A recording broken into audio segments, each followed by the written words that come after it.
Are these descriptions coming from the local people that had come to you to relay their stories? The same as what you're hearing in the United States. Yeah. That's amazing. So this is Halifax and area. Sorry to interrupt you, but that's Halifax and area that these... Yeah. Wow. Halifax and area, the hard part here is getting into any detail without, maybe giving away somebody's identity. Exactly. He doesn't want their identity given away. Yeah, we don't want to do that. Yeah. A couple of people down in the valley, one who is, who's been originally terrorized, now almost accepts it, almost like, there's nothing I can do about it. When it's starting to happen, the husband consents that this is going to happen to his wife, which has been going on for something like, I don't know. Usually it sort of ends somewhere between by the time towards the end of their late 40s and their early 50s. And the husband automatically knows to leave the house.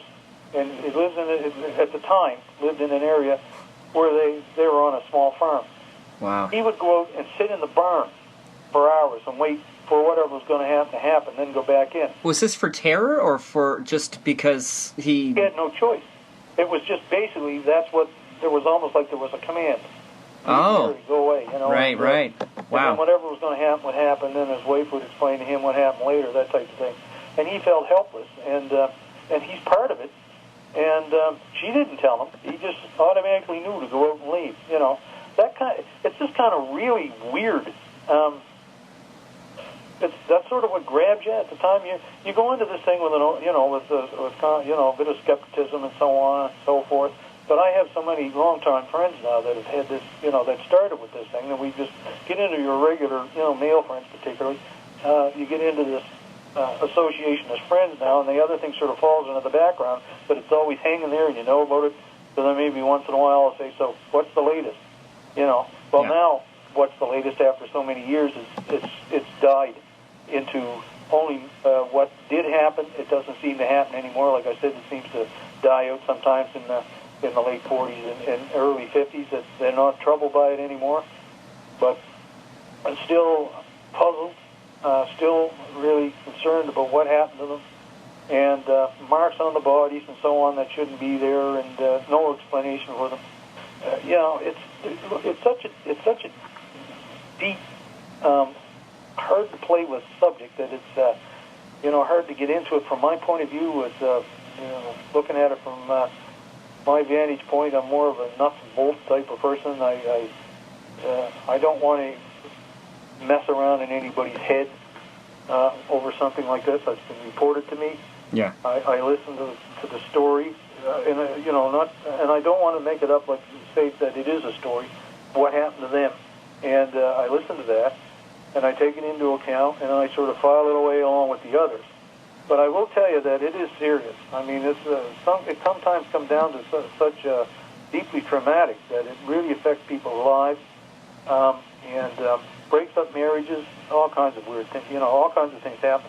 That's how serious it is. But these same people, if they try to contact a psychiatrist, psychologist, or something, then they automatically think it's some kind of a psychosis they have. But then when they do the test, there isn't anything to prove there's any psychosis. They seem to be as normal as anybody else, Absolutely. Except that they're having this damn weird experience go on with them. And it goes back into history as well, the old Hague thing and so on and so forth. But so who's to say that isn't part and parcel of the same thing that happens nowadays? We don't know. I don't know. That's right. I'm not an expert in that area. I put them in there because people expect to see that sort of thing, so I put them in. You know what? I could speak to you, I think, for 2 days straight. Yeah. Picking your brain. It's really incredible. But I don't want to keep you too long any longer. We're going to wrap this up today. I want to thank you, first of all, from Atlantic Canada's only paranormal radio broadcast, The Unified Field, for joining us today, Mr. Ledger. Do you mind if I call you Don? Oh, yeah, go ahead. That's great. Now, what's coming down the pike, as Jesse Randolph from UFO Radio says, what's coming down the pike for Mr. Don Ledger? You said August 6th and 7th you'll be speaking at the Shag Harbour Festival? Right, yeah. And you mentioned already, but let's just reiterate where folks can get a hold of your books. Well, they go to donledger.com, and there's 2 books on there. One is is Maritime UFO Files, and the other one is Swiss Air Down. It was the crash of Swiss Air Flight 111. Nothing to do with UFOs in that one. Well, and the other site for Shag Harbour itself, if they want details on that, what's going on and so forth, and then it will be added to as we go along, is shagharbourufo.com. Okay. Those are both my sites. Now, it doesn't matter which way you spell Harbour, it will still come up. That's great. You can spell it without a U, but Shag Harbour is a place name, and Yeah. has a U in it. So, You gotta love the Canadian spelling changes. yeah, well, yeah, but even if you spell it as an American with no U in it, HARBOR, it's still, the pointer's still taken right back to the original site and brings it, you're going to see the same thing anyway. Well, that's awesome. All right. Well, thanks so much for joining us, Don. The pleasure has been all ours, I have to say. That was Don Ledger, author of Maritime UFO Files and Dark Object, the world's only government-documented UFO crash, Nova Scotia's own hometown UFO hero, right here. We're indebted to his research and contributions to the unified field. He'll be speaking at the Shag Harbour Festival, August 6th and 7th, down in Shag Harbour, South Shore. This is the good life, my friends. Yep. This is the reason I put these shows together. I make no money for this. I'm a complete 100% volunteer here at CKDU. I do it because this is important to me, Yeah. and it's important to the world. The veil is being lifted from our eyes, and more importantly, from our minds. Money will come and go, my friends. Yeah. Knowledge is power, and as Spider-Man's Uncle Ben always says, I have to say this because my son's a huge Spider-Man fan, with great powers comes great responsibility. Right. We need to expand our place in the universe and understand the importance of the reach we truly have in and through the very fabric of reality. You all know what I'm talking about because you're tuning into the show. You can feel it. Ripples on a pond, my friend. They all start with a thought and through actions make motion. We want to thank Mr. Don Ledger again for being here. But stay tuned, friends. There's a lot more coming up right here on the Unified Field, Atlantic Canada's only paranormal radio broadcast. Stick around. You are listening to the Unified Field.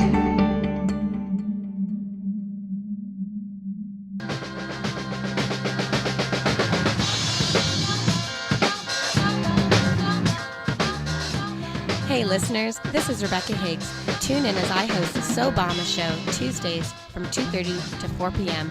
for local, national, and international new music, as well as interviews with my favorite artists.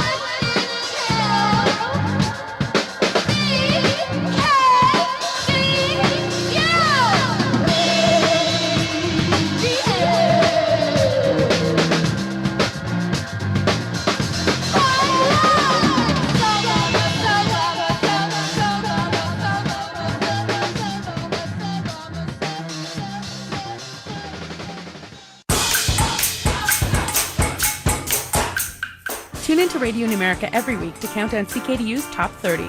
Radio New America airs Mondays from 1:30 to 3:30 p.m. on CKDU 88.1 FM or online at ckdu.ca.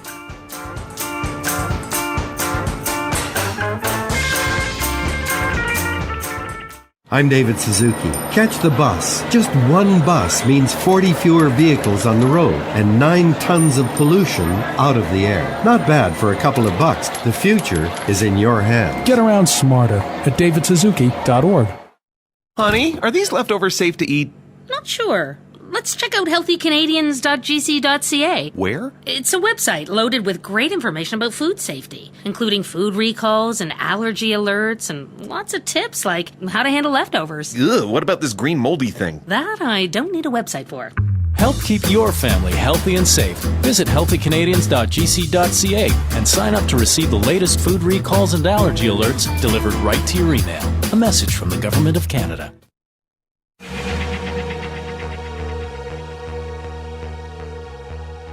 Join the critical mass of expanding consciousness every second Saturday night from 11 p.m. to 12 a.m. right here on the Unified Field, Atlantic Canada's only paranormal radio broadcast on CKDU 88.1 FM. The truth is out there.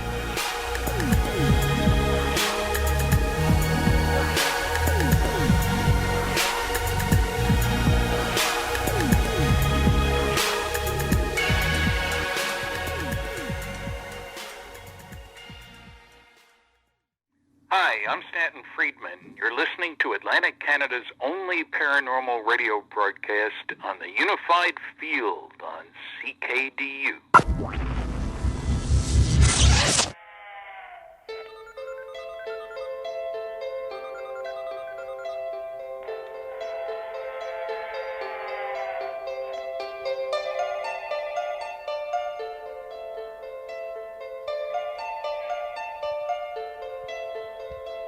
Tiny spirit in a K-hole, bloated like soggy cereal.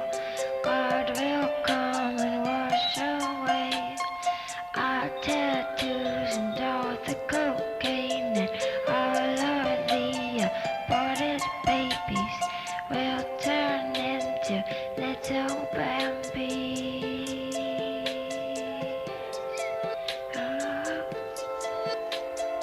You're listening to the Unified Field Radio, Atlantic Canada's only paranormal radio broadcast on 88.1 FM here in Halifax.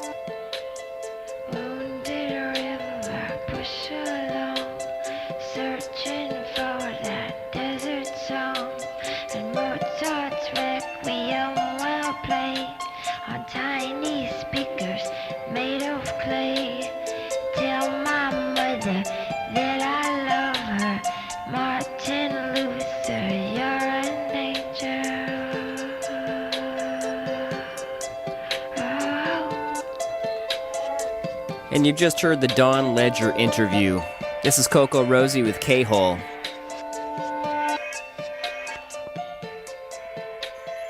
Charming monkey, saunter swagger, drunken donkey, limbs disjointed. Your chest is a petting zoo.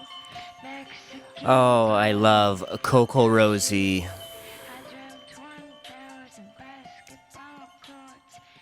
It's great stuff.